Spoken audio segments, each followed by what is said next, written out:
All right, so we're all here for a bike workshop going over basic safety and skills so that you feel confident getting out and enjoying the time you spend on your bike.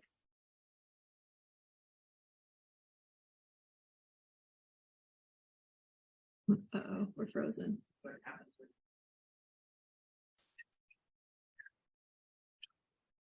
Oh, here we go. So I'll start by telling you a little bit about me. I am a small business owner here on the Cape. I own Cape Cod BeFit and Bike Fit, and I help Cape Codders stay active through injury prevention, physical therapy, and bike fitting. I also run a group called Cape Cod Active Women.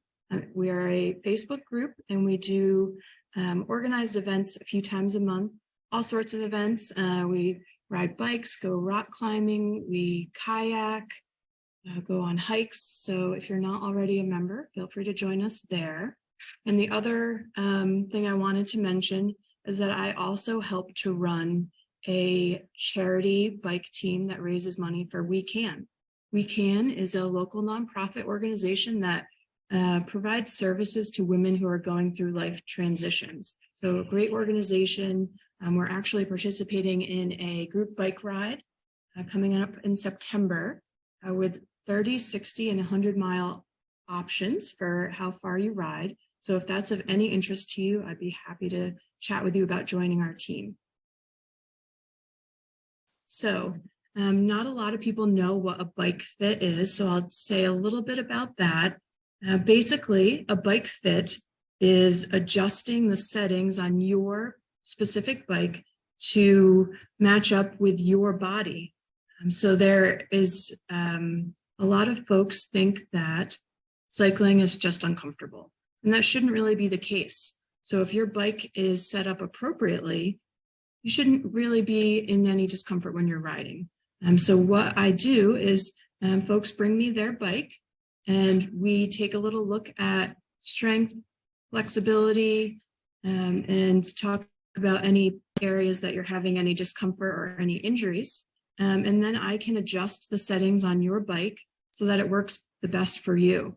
A bike fit isn't just a one-time fix. So if you have a bike fit, you should probably have another every other year is good, but at least 3 to 5 years if you're not an avid rider or if something has changed in your medical history.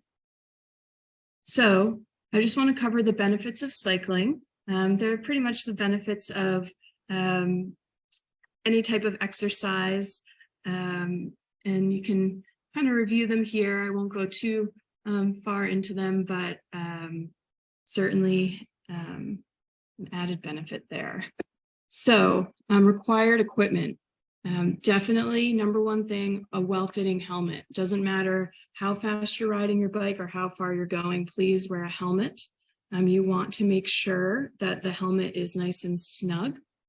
You should only be able to fit about 2 fingers between the straps on your helmet and your chin. And if you put your hand on top of your helmet on your head, you shouldn't be able to move it around too much. That will ensure that if you do fall off your bike, your helmet stays in place and protects your head. Other really important things to have with you that you may not think about, identification. So have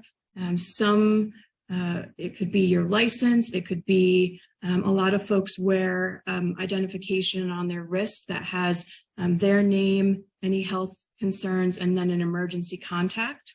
Really important. So if you don't have something like that, maybe just write it down on a card and put it in your pocket while you're riding, so that if you aren't able to speak for yourself, people know who to call. Other important things are to have a flashing tail light. It doesn't matter if you're riding on a path or in the road, really important to be seen. I would also make sure that your bike has a water bottle attachment, or that you're wearing a backpack that has water. Doesn't matter how far you're going, always great to have water with you. On that, I always pack snacks too. I like to eat when I'm riding. And it's really important to replenish the calories that you're burning. It could be crackers or any sort of little snack that you can carry with you easily. The other thing that you should have is a bike tire pump to make sure that your tires are aired up appropriately before you go out on the road.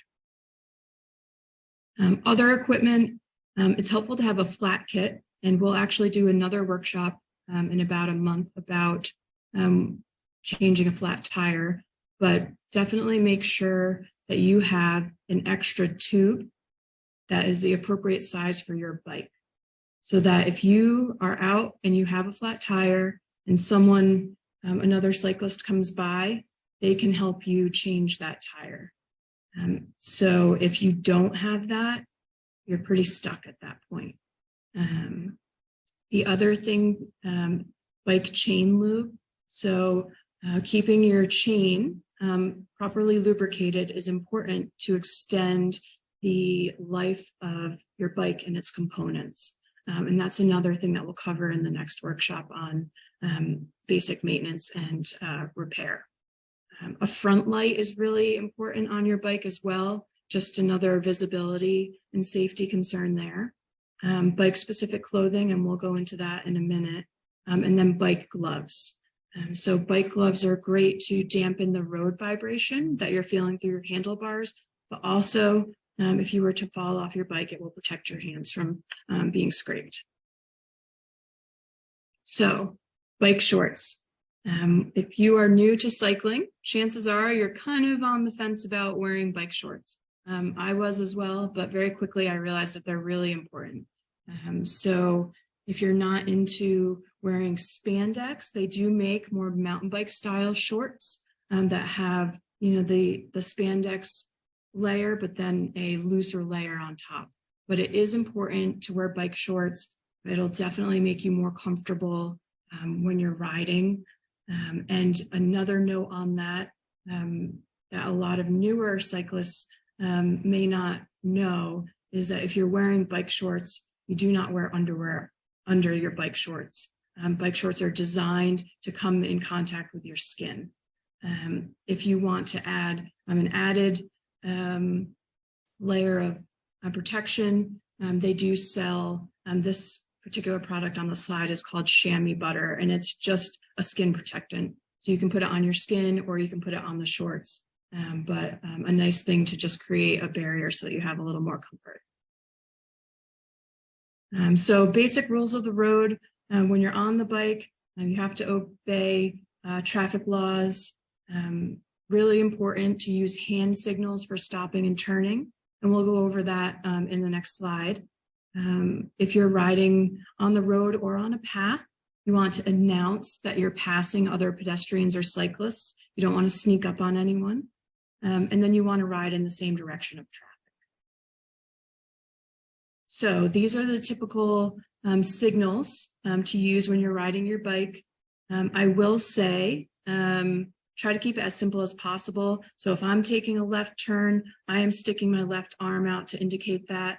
If I'm taking a right turn, I am sticking my arm out to the right to indicate that. I don't love the bent elbow right turn signal. I think it's confusing for people. If you, a motorist sees you doing this, who knows what they think you're doing? Waving, looking for a high five. I don't know. I don't want any confusion. So I am pointing. If you are if you are riding and you're not comfortable removing your hands from your bars, you can say these things out loud. Just yell that you're turning left, turning right, but just don't make it a mystery. The other thing is to indicate that you're stopping, just putting your palm out to the side. Really important when you're riding in a group, so that the people around you know what you're doing. And then slowing down is more or less just kind of pumping your palm to let someone know that you're slowing. So those are the main signals there. So now we'll get into more bike handling. So we'll go over the basics of braking, shifting, and a few things on pedal stroke. So the basics of braking, it's important to know what style of brakes you have on your bike. So I'll go over that in the next slide. We'll go over how to use your front brakes versus your rear brakes, and then just basic application of your brakes. So This style of brake is probably the most common that you'll see if your bike is maybe 5 years old or older. This is a caliper style brake. Essentially, the brakes are just squeezing against the rim of your wheel to slow you down. It just creates friction and helps you stop. The other style of brake, which is more popular in the recent years, will be a disc brake. So if you have a newer bike, you probably have these disc brakes on them.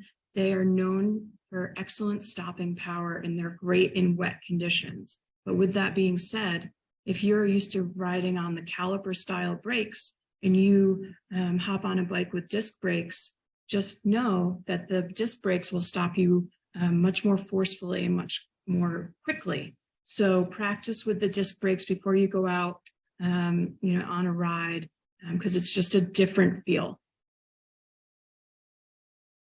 So the basics of engaging your brakes, just know that your right hand is controlling the back of the bike and your left hand is controlling the front.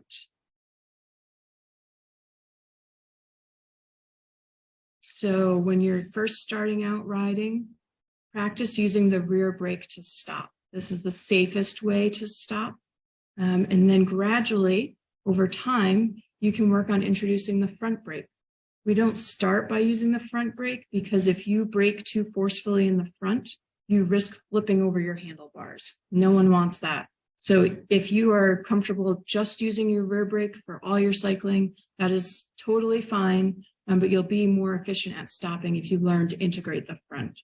So engage the back. You can feather the front, which basically means that you're just slowly squeezing the front just to feel what it's like to engage the front brake. Like I said, ideally, you'd use both to stop, but on the side of caution, if you're a little nervous about using the front brake, totally fine to stop with the rear brake. So like I said, the front brake is the most powerful. So you just want to be mindful about how much you're using it. And when you're stopping, especially if you're having to stop quickly, it's important to shift your weight over the back wheel of your bike. So that would just mean standing on your pedals if you feel comfortable doing that, and then just lifting yourself up and shifting yourself back a little bit. That will prevent that coming over the handlebars. That can happen if you have to stop in a hurry. Other things from a safety perspective, try not to brake while you're going around a corner. So if you see it in advance and you can, try to slow down before you enter the corner. It's just a traction thing there. So safety things, check your brakes before your ride. A simple way to check to make sure that your brakes are engaging appropriately is just to squeeze one brake lever and try to push your bike forward. If you feel resistance there, that brake is working. Then squeeze the other brake lever and push forward. Again, that'll test to make sure that both of your brakes are working. Another thing that can happen is if you have the caliper style brakes, sometimes in transport of your bike, they can rub against your wheel, and that'll create a little friction, and it'll feel really hard to ride your bike.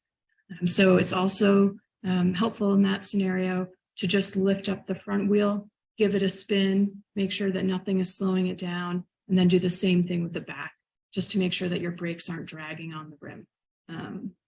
If that is the case, sometimes you can just grab the caliper and just move it back into place a little bit, or if you don't feel comfortable doing that, just bring your bike to a local bike shop and they'd be happy to help you with that. Another thing, if you're new to cycling, just practice braking in a low traffic area away from other folks, and that would be a great time to experiment with integrating the front brake as well. So we'll go into shifting a little bit. So it's important to know where your shifters are on your bike and how to use them. If you have a road bike style bike, you have those drop handlebars that are curved, and the brake levers will be right in front of you. You press the lever inward until you feel a click, and that's how you shift. The other style of bike would have flat handlebars, and those are paddle shifters that you'd shift with your thumb. Some bikes also have a dial on those flat handlebars. So those are the different styles. And you can really, take a dive into shifting controls, but the most important thing to know is that the big lever moves the chain to a bigger ring, and the small lever moves the chain to a smaller ring. And then you can kind of look below here and figure out what the right hand is doing when you're shifting this way or that way. But basically, in the front gears on your bike, the bigger ring is the harder ring, and the smaller ring is the easier ring, and it's actually the reverse on the back of your bike. And that isn't something that you necessarily need to really memorize. It's just good to know in general, but as you're learning how to shift, it's more of a feel thing. So that'll just take a little bit of practice. So the terminology that you may hear, the small ring in the front is a low gear, and you achieve that by downshifting. Again, just nice to have a general familiarity with these terms, but certainly not something you need to memorize. And then the most resistance, big ring in the back, small ring in the front, and that's a high gear. And then you achieve the high resistance by upshifting. Again, don't worry about memorizing these things, but just good to have a general awareness. So, like I said, don't get bogged down by it. The biggest thing is to practice. Same thing with braking, just practice shifting. It's good to think about shifting as you approach a hill, and we'll get into that. But play with your gears, just know what hand needs to do what. The left hand is making big changes. The right hand is making small changes in the resistance. As you get more proficient with shifting, you should be able to shift to maintain a pretty even pedal stroke. You don't want to get into a scenario where you're really grinding on your gears or you're really freely spinning, because neither of those is a really good use of your strength and your endurance. So you want to maintain a pretty even pedal stroke throughout your ride, regardless of if you're on a flat surface going up or maybe gradually coming down. So like I said, a great goal is to keep a steady cadence or steady rate of pedal strokes. It'll change a little when you're going up or down a hill for sure, but you don't want your ride to really vary too much as far as how quickly your pedals are going around. So that's where you learn how to shift to maintain that nice steady cadence.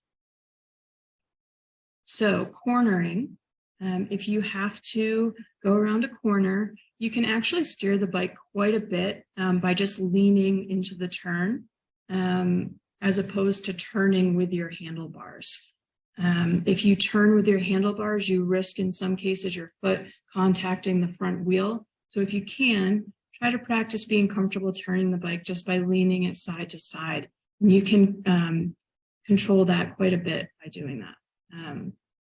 When you do go around a corner, if it's a sharp turn, you want to think about straightening your outside leg and pulling up your inside leg.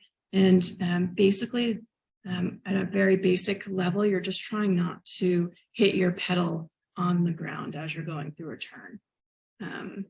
And as you're doing that, if you're going at a fast rate of speed, you will think about or want to think about putting pressure through the outside pedal and then counter pressure through the inside hand. But that's if you're going quickly through a turn. If you're a more casual rider, you don't need to necessarily worry about that. Other things, you want to look through the corner, so look where you want to go and your bike will follow. And if you're coming around a turn, just use caution if the ground is wet. And also, on the Cape, there's sand everywhere. So if you aren't familiar with the turn or you can't see the other side, just be mindful that there may be sand on the other side of the turn, and you don't want to go through sand because you'll lose traction. So definitely better to err on the side of caution when going around a blind corner. So if you enjoy riding your bike and you want the opportunity to ride with a group, there are just some, we'll go over some basic things to know so that you have a successful ride. The first thing is to arrive ready. So you don't want to be that person that, you're going out for a 10 a.m. group ride, you pull into the parking lot 5 minutes before and realize you have a flat tire. So it's helpful to just take a look at your bike ahead of time. Maybe you do it the night before, and just make sure that you have everything you need for the ride. Get there a little early so you have time to get out of the car, get organized, and that you're ready to go with everyone else in the group. So back to the communication. It's really important when you're riding in a group. If you have other cyclists around you, they need to know what you're doing. You don't want it to be a mystery. The hand signals come into play that we went over before, and I'll bring them back on the next slide for review. But if you're riding with other people, it's also really important to tell them what you're seeing in front of you. So if you are in a group, it's hard for the people behind you to visualize what's in front of you. So if you see a pothole or sand or a car, it's really important to tell everyone else in the group that that's something that they should expect. And you can do this by pointing to obstacles or by yelling them out, or both even. Another thing that's important is telling people that you're slowing or stopping. So you don't want to, if you can avoid it, you don't want to just suddenly stop and then have everyone behind you, also have to suddenly stop unexpectedly. Another thing is if you're riding in a group, it's important to tell the folks in the front if a car is behind you. This is if you're riding on the road. Simply, yelling car back so that, the people in front of you know that they need to get to the side of the road because a car is trying to pass. And then at intersections, doesn't matter if you're on the road or the trail. If you are up at the intersection, you look left and right, there are no cars, you yell clear, so that the other folks in your group know that there's no traffic coming. If you are riding on the road and you see a car maybe coming out of a neighborhood on the left or the right, you can point to it and then also just announce, car left or car right, so everyone in the group is aware, so that they are paying attention to make sure that car is, stopping or aware that there are cyclists in front. And then here are the hand signals again, just as a little review. So important to use those as often as you can. And then, I've covered it already, but it's really important to be predictable and to pay attention.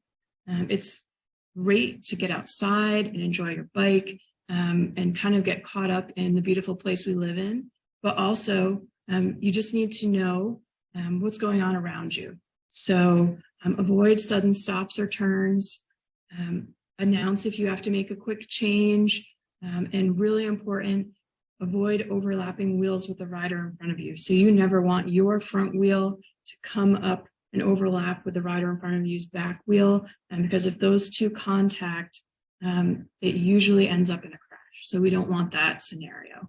And then the other important thing is to give extra space when you're coming down a hill.